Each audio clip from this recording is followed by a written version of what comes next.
I used to think the scariest part of living alone was the noise. Pipes, knocking, floors creaking.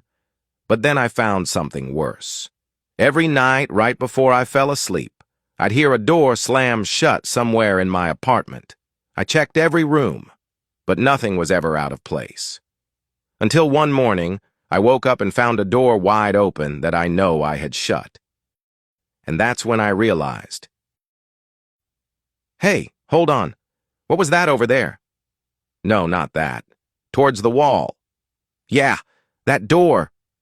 Go on in. You didn't think we forgot, did you? Happy birthday, Steve.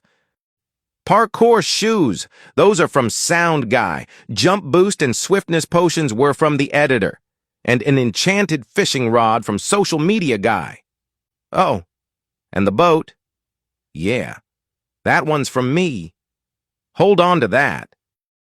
Take the day off. I'll see you tomorrow, friend.